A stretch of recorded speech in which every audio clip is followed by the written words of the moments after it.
Did you know the National Weather Service recently had its Severe Weather Awareness Week in Texas? Right, where we are in our part of the country, geographically speaking, anybody can have a tornado outbreak, as they call them, because very rarely will you see a tornado. It's usually a series of tornadoes. You have to get up in north of Dallas for really to start to hit that area, Kansas, Oklahoma, to where they're very, very prevalent. While they can happen, it's exceedingly rare that we do have here. What we are susceptible to is what a lot of the rest of the country is not, which is as we start to migrate closer to summer, those pop-up thunderstorms that occur when you have the heating of the day combined with the moisture coming off the Gulf that coincides about 3 or 4 in the afternoon. That's when we have historically the tax day floods, things like that. Those were all afternoon pop-ups that were not predicted. And so you wind up having a lot of torrential downpours in a very short period of time. And in the Houston metro area, there's so much impervious ground cover in the way of concrete that it really meets the textbook definition of flooding, or some people will tell you flash flooding, which is more of a dry riverbed type of flooding. And so we caution people to always just maintain situational awareness, know what's going on around them. Everybody watches the news in some method now, whether it be social media, whether it be on the phone, whatnot. Just during the course of your day, just see what's going on around you and see what's out there for the next 72 hours.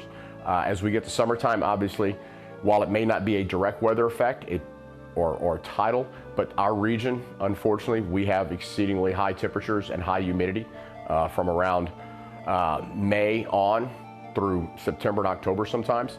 And so we just ask people to bear in mind, get your air conditioner systems checked early. Make sure that your coolants, the coolant in your vehicle is up to par and everything else, because it may seem insignificant, but that's also coinciding with hurricane season. And so the last thing we want to do is have people leave the area but not have the means to do it because their vehicles are unreliable and they haven't been checked, or to be stuck at home in a shelter-in-place situation and not be able to, barring not losing power, not be able to have a climate-controlled environment to stay in while the roads are impassable, while certain infrastructure is limited. Specific to high wind events or hurricanes, I'd just like to remind everybody that everybody wants to get everything cleaned up in the yard quickly, but one thing that it's starting to become a common occurrence, not necessarily in our area, but in the region, there's a lot more cases of electrocutions where power lines are down and people automatically assume that they're de-energized, when in reality, if you understood how the power grid works, oftentimes they are not. And so we caution everybody, if you see a line down, treat it as though it's a live electrical line. Don't make the assumption that it's a cable television or a telephone line. And even those, in some cases, carry very low voltage, but voltage nonetheless. And so we just caution people to be exceedingly conscious of, not moving lines around that are down on the ground after a weather event or a weather event. Also, when it's very common in our area that when we do have flooding, you see a lot of people in the streets. That's not a good idea when manhole covers will oftentimes be dislodged. And there's been documented cases throughout the country, lots of them, of people being swept away after they step through and fall into a manhole cover or opening.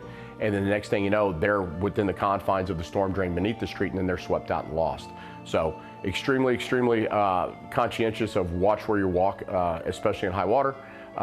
Avoid any kind of power line or what could possibly be power lines that are down. Even if they're on your house, call the fire department, stay away from it. That's why we're here. For Stafford Weekly News, this is Randall Williams.